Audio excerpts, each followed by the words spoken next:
Olá e boas-vindas a mais uma imersão, a nossa análise detalhada das fontes e documentos que acabam moldando muitas vezes de forma totalmente invisível o mundo ao nosso redor. E o foco da nossa discussão de hoje recai sobre algo que afeta a vida de absolutamente todos os cidadãos do país. Todos, sem exceção. Desde o momento ali do nascimento, passando pelo casamento, até, sei lá, a compra daquele sonhado primeiro imóvel. Ou a abertura de uma empresa, né? Tudo isso passa por uma instituição bem secular que costuma operar silenciosamente ali nos bastidores. Os cartórios. Exato.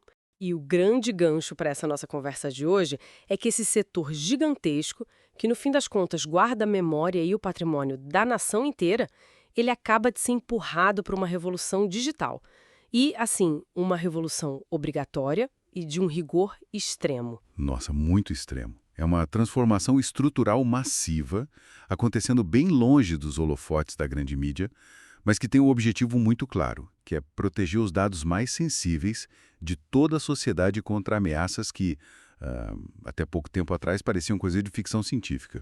Pois é. Agora, um corte rápido em nosso podcast para lembrar você que a iTech é uma empresa especialista em tecnologia para serventias extrajudiciais. Desde 2012, conectando tecnologia, segurança jurídica e alta performance para cartórios de todo o Brasil. Conheça mais em nosso site, itech.net.br. De volta ao nosso podcast. E para guiar essa nossa imersão, o material de base que a gente reuniu são 2 documentos oficiais bastante densos elaborados pelo Conselho Nacional de Justiça, o CNJ. O primeiro é o antigo provimento número 74, datado lá de 2018, que, detalhe, acaba de ser revogado. Foi revogado agora. Sim. E o segundo, que é a grande estrela da pauta, é o novíssimo provimento número 213, publicado há pouquíssimos dias, em 20 de fevereiro de 2026.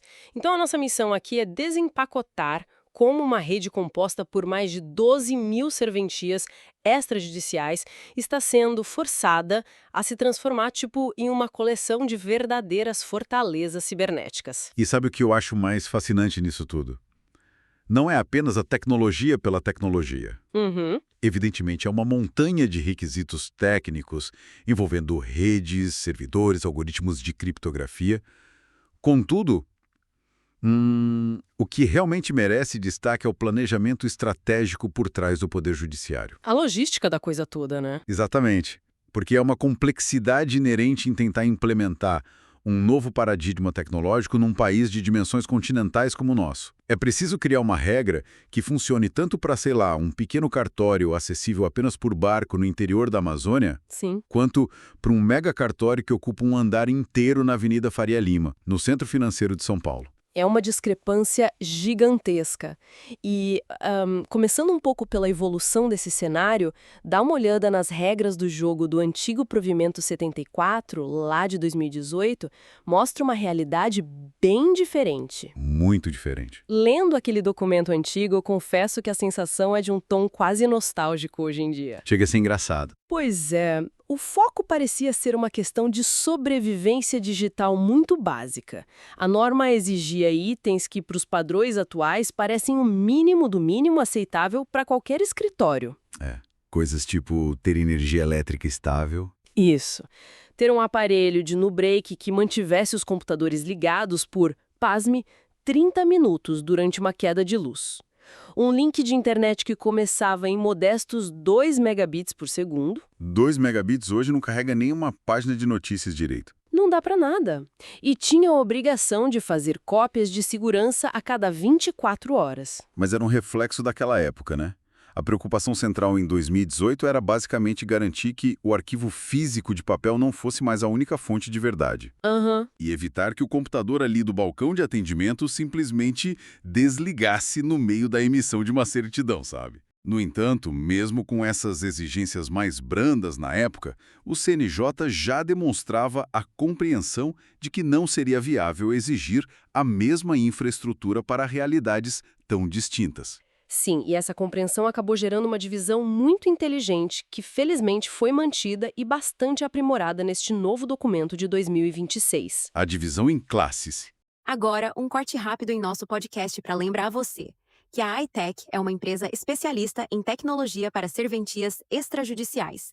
Desde 2012, conectando tecnologia, segurança jurídica e alta performance para cartórios de todo o Brasil. Conheça mais em nosso site, itech.net.br. De volta ao nosso podcast. Exato. Todos os cartórios do Brasil foram divididos em 3 classes, baseadas estritamente na arrecadação financeira semestral. Então, a gente tem a classe 1, que engloba as serventias com arrecadação de até R$ 100 mil por semestre, a classe 2, que vai de 100 mil a 500 mil reais, e a classe 3, que representa os grandes cartórios, aqueles que arrecadam acima de 500 mil reais por semestre. Essa categorização é realmente a chave de leitura para entender como o peso das novas regras acaba sendo distribuído de forma mais justa e proporcional. Sim, faz todo sentido. E é olhando para essa distribuição que o impacto do novo provimento 213 se torna absurdamente claro. O texto de 2026 não representa uma simples atualização de software ou um ajustezinho de rotina. Não mesmo. É uma mudança completa de paradigma. O documento cita expressamente o avanço dos sistemas eletrônicos compartilhados e trata a defesa cibernética como uma urgência absoluta. Deixou de ser só uma recomendação. Isso. O conceito evoluiu de apenas manter a máquina ligada para um imperativo de, aspas, garantir a continuidade do negócio diante de desastres críticos. E há também uma cobrança de alinhamento total e inegociável com a Lei Geral de Proteção de Dados, a famosa LGPD. E lendo os anexos dessa nova norma, tem uma regra ali que é implacável e me chamou muita atenção. O texto simplesmente proíbe terminantemente o uso de sistemas operacionais e bancos de dados obsoletos. Os chamados end of life. Exato. Aqueles que não possuem mais suporte oficial do fabricante, o fim da vida útil. Fica muito claro que acabou aquela tolerância para aquele velho computador que ficava lá no fundo da sala, rodando um sistema de 10 anos atrás, só porque ainda cumpre a tarefa, sabe? E não é um capricho do CNJ. Essa proibição atua como um escudo vital, porque a grande maioria dos ataques cibernéticos em larga escala hoje em dia explora exatamente as vulnerabilidades deixadas abertas em sistemas antigos que as empresas pararam de atualizar. As portas dos fundos ficam todas abertas. Ficam. O sequestro de dados, conhecido como ransomware, prospera exatamente nesse tipo de ambiente. O CNJ decidiu fechar essa porta definitivamente porque o risco simplesmente é alto demais. É crucial a gente ilustrar a gravidade desse risco. Imagina só um cenário real, onde um ataque de ransomware atinge em cheio o cartório de registro de imóveis de uma cidade inteira. Um caos. Um caos absoluto. Não se trata apenas de, uma tela de computador bloqueada. Trata-se do risco real de desaparecer o registro de compra e venda de casas. Exato. Tipo, apagando a prova legal de que uma família é dona do lugar onde ela vive. Essa paralisação não afeta só a burocracia do dia a dia. Ela trava o mercado imobiliário e a segurança jurídica de milhares de pessoas, literalmente da noite para o dia. Precisamente. E para mitigar esse nível de ameaça catastrófica, o novo provimento introduz uma série de parâmetros técnicos que formam uma verdadeira sopa de letrinhas da sobrevivência digital. É muita sigla. Muita sigla. Agora, um corte rápido em nosso podcast para lembrar você que a iTech é uma empresa especialista em tecnologia para serventias extrajudiciais. Desde 2012, conectando tecnologia, segurança jurídica e alta performance para cartórios de todo o Brasil. Conheça mais em nosso site, itech.net.br. De volta ao nosso podcast. O documento foca intensamente em 2 métricas de contingência fundamentais. O RP, que significa Recovery Point Objective, e o RTO, que é o Recovery Time Objective. Para tentar visualizar isso de uma forma mais palpável para quem nos ouve, daria para dizer que o RPO funciona como uma espécie de máquina do tempo digital? Uma máquina do tempo. Isso, tipo uma métrica que define o limite máximo de dados que o cartório está autorizado a perder caso ocorra um desastre.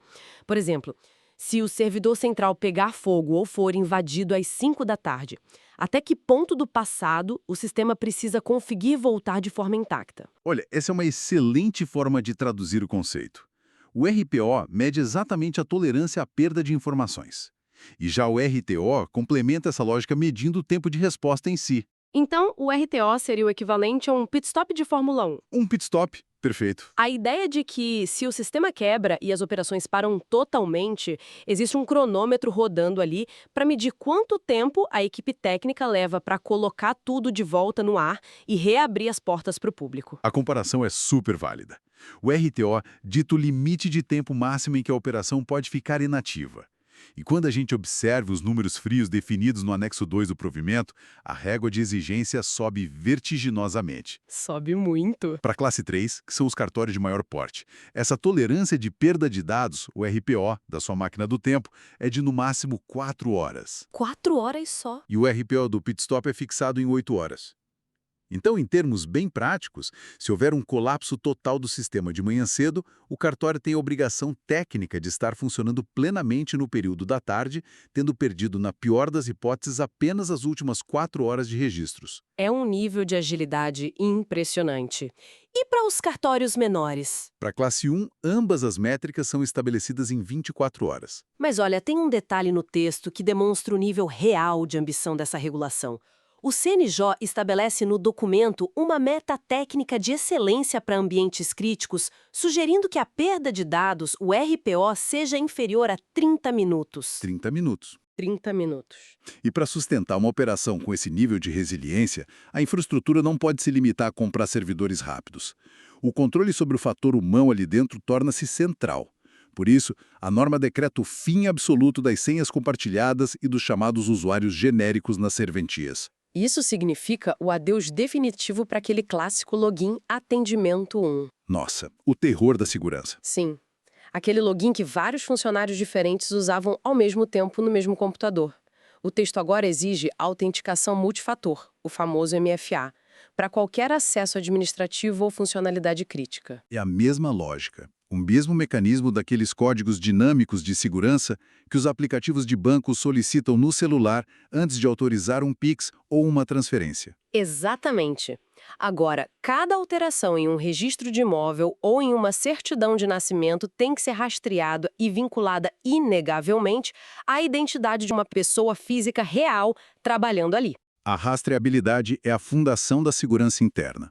Contudo, saber quem operou o sistema não impede que os dados sejam roubados fisicamente ou interceptados na rede. E é nesse ponto que entram as pesadas exigências em torno do armazenamento e da criptografia. Um simples backup salvo naquele disco rígido externo guardado na gaveta do tabelião não atende mais aos critérios de forma alguma. A gaveta não é mais um cofre seguro. Não. A norma exige independência técnica e geográfica. Que é a famosa redundância, né? O armazenamento precisa acontecer fora do prédio físico, de forma off-site, ou em uma infraestrutura de nuvem que garanta essa redundância geográfica. Sim. Basicamente, se uma tempestade alagar a sala dos servidores de um cartório lá no Rio de Janeiro, a nuvem contratada precisa ter uma cópia rodando perfeitamente, de forma espelhada, em um data center. Agora, um corte rápido em nosso podcast para lembrar você que a iTech é uma empresa especialista em tecnologia para serventias extrajudiciais. Desde 2012, conectando tecnologia, segurança jurídica e alta performance para cartórios de todo o Brasil. Conheça mais em nosso site, itech.net.br. De volta ao nosso podcast. O que torna a leitura dessa seção específica realmente fascinante é o rigor cirúrgico do texto com a criptografia, especialmente no uso da nuvem. O documento dita que, se o cartório optar por serviços de nuvem comercial, os dados devem obrigatoriamente receber criptografia de nível militar, citando o padrão AES-256 ou até superior. Isso é muito forte. Sim, e o fator crítico não é nem apenas o algoritmo em si, mas o momento em que ele é aplicado. A criptografia tem que acontecer na origem, antes da informação sair da rede local do cartório. Traduzindo isso para o mundo físico, é como se o cartório fosse obrigado a pegar todos os livros de registros, colocar dentro de um cofre de aço inquebrável, trancar a porta e só então enviar o cofre fechado pela transportadora pela internet para ser guardado no galpão da empresa de nuvem. Excelente analogia. E a chave para abrir o cofre nunca sai de dentro do cartório. Ou seja, a gigante de tecnologia que aluga o espaço na nuvem, ela não consegue ler absolutamente nada do que ela mesma está armazenando. Fica tudo embaralhado para eles. E tem mais. O trajeto que esse cofre percorre pela internet também não pode ser feito por qualquer via esburacada. O documento especifica o uso do protocolo TLS 1.2, no mínimo, para dados em trânsito. É a exigência de que o transporte da informação seja feito em um autêntico carro-forte digital, com blindagem inegociável contra interceptações. Mas aí surge uma dúvida muito lógica diante de toda essa exigência técnica. Como o Poder Judiciário espera que 12 mil cartórios, e lembrando, muitos deles são gerenciados por profissionais do direito sem nenhuma formação profunda em tecnologia da informação. Com certeza. Como eles esperam que essas pessoas consigam implementar desde senhas multifator até criptografia de nível militar e nuvens redundantes?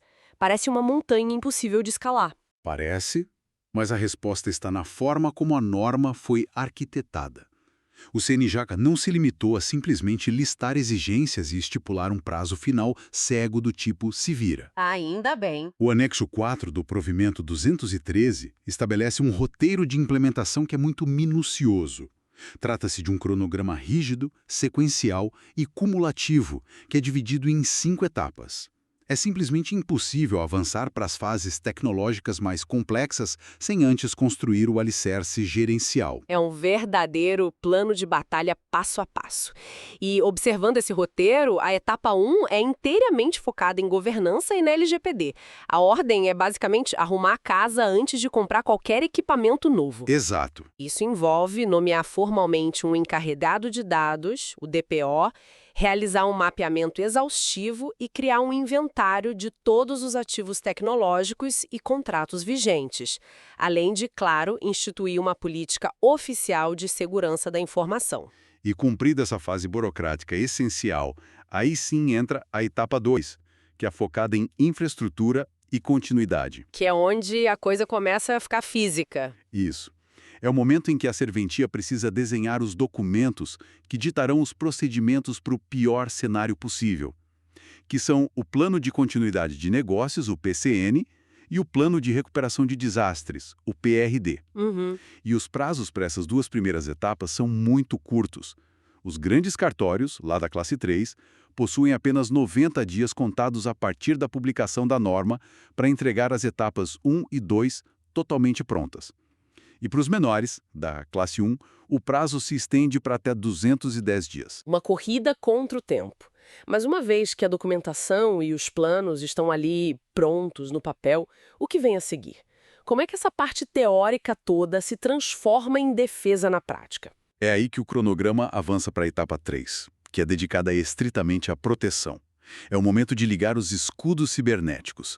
Isso engloba a implantação daqueles backups totalmente automatizados, a configuração de firewalls avançados com capacidade de inspeção ativa de tráfego e a segmentação lógica da rede. Essa segmentação é vital, né? Fundamental. Ela garante que o computador usado pela recepção lá na frente para atender o público não esteja na mesma via expressa digital que o servidor principal do banco de dados lá atrás. Faz todo sentido, porque, pensa bem, se alguém plugar um pendrive infectado no balcão de atendimento, essa segmentação da rede impede que o vírus pule imediatamente para o arquivo central de registros. Exatamente, corta o caminho do vírus. É nessa camada de proteção, na etapa 3, que mora a garantia prática de que aquele patrimônio de uma vida inteira de um cidadão comum não vai simplesmente virar fumaça em uma invasão.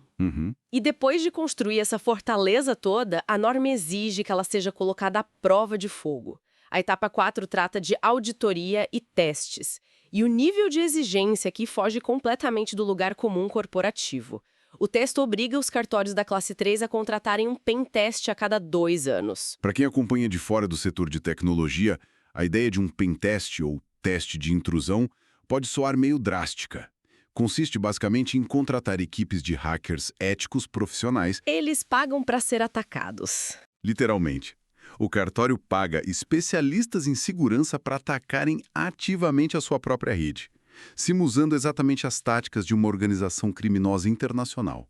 O grande objetivo é estressar aqueles escudos configurados na etapa 3 e descobrir as vulnerabilidades antes que alguém mal intencionado o faça no mundo real. É um choque de realidade evidente aí. A gente está falando de tabeliães e oficiais de registro sendo obrigados a navegar nesse ecossistema de simulações de cyberataques de alto nível? É uma mudança cultural brutal. Muito. E o rigor não para só nos testes. Essa mesma etapa exige um monitoramento contínuo, onde qualquer incidente crítico de segurança precisa ser reportado à corregedoria em um prazo implacável de 72 horas. 72 horas. Então, aquela velha cultura de tentar esconder uma invasão ou um vazamento de dados debaixo do tapete só para evitar escândalo público, isso agora é formalmente criminalizado pela regra. E por mais complexa e intimidadora que seja essa etapa 4 com os hackers éticos, eu diria que é a etapa 5 que carrega o maior potencial transformador no longo prazo. Sem dúvida. Ela é dedicada à portabilidade e interoperabilidade. Olhando para a perspectiva macro do mercado de software, o CNJ mirou diretamente e atirou em um dos maiores obstáculos da tecnologia corporativa global, o chamado Vendor Lock-in. Agora, um corte rápido em nosso podcast para lembrar você que a iTech é uma empresa especialista em tecnologia para serventias extrajudiciais. Desde 2012, conectando tecnologia, segurança jurídica e alta performance para cartórios de todo o Brasil. Conheça mais em nosso site, itech.net.br. De volta ao nosso podcast. Ou seja, a dependência estrutural que um cliente cria com os seus fornecedores. Para explicar melhor, o conceito de vendor lock-in é aquele cenário clássico onde uma instituição usa o software de uma empresa por tantos anos que ela se torna refém desse sistema. Totalmente refém. Quando o cartório finalmente decide trocar de sistema, talvez porque o serviço piorou ou ficou caro demais, ele descobre que os próprios dados estão trancados em um formato bizarro, num formato proprietário que ninguém mais lê. Só o software deles abre. Isso. E aí tornar a extração dessas informações um pesadelo técnico fica muito fácil para a empresa, quase impossível para o cliente. O fornecedor antigo, essencialmente, sequestra os dados do próprio cliente para não deixar ele embora. Exatamente essa dinâmica tóxica. E a etapa 5 ataca isso de frente, exigindo que os cartórios provem ativamente a sua independência tecnológica. A norma obriga a realização de simulações completas de extração de todo o acervo digital. Tem que provar que consegue sair? Sim, para a classe 3, essa prova de fogo ocorre a cada 24 meses. Para a classe 1, a cada 36 meses. O responsável pelo cartório precisa demonstrar tecnicamente que consegue exportar a totalidade de seus dados de forma perfeita, mantendo toda a estrutura e metadados intactos. E utilizando formatos abertos. Formatos abertos e amplamente reconhecidos sem depender de nenhuma autorização especial, chave mestra ou boa vontade da empresa que fornece o software atual. É uma mudança gigantesca na balança de poder. Os fornecedores de tecnologia para cartórios agora são forçados a reter seus clientes oferecendo realmente o melhor serviço e a melhor interface, e não mais dificultando a porta de saída. O mercado vai ter que se adaptar. E para garantir que toda essa odisseia da etapa 1 à etapa 5 não fique apenas na teoria do papel, o provimento construiu um mecanismo muito pesado de prestação de contas. Que é o dossiê técnico, certo? Isso mesmo. O fechamento desse ciclo ocorre através da entrega desse dossiê. Toda a evolução precisa gerar provas físicas e digitais constantes. Laudos, relatórios dos hackers éticos, registros de auditoria e comprovantes de treinamento da equipe. E a cada etapa concluída, o responsável pela serventia deve acessar o sistema Justiça Aberta do próprio CNJ e declarar formalmente o cumprimento daquelas obrigações. E vale frisar um ponto importante. O texto deixa pouquíssima margem para manobras evasivas ou aquele famoso jeitinho. A norma alerta de forma transparente que qualquer declaração falsa ou envio de documentos forjados lá no sistema Justiça Aberta sujeitará o titular do cartório a penalidades rigorosíssimas. Não é só uma multa leve. De forma alguma, a gente está falando de processos civis, processos criminais e a possível perda da própria delegação do cartório. O risco de ignorar o provimento recai diretamente sobre a pessoa física do titular. O que, no fim das contas, traz a nossa discussão para o impacto final na sociedade de um modo geral, né?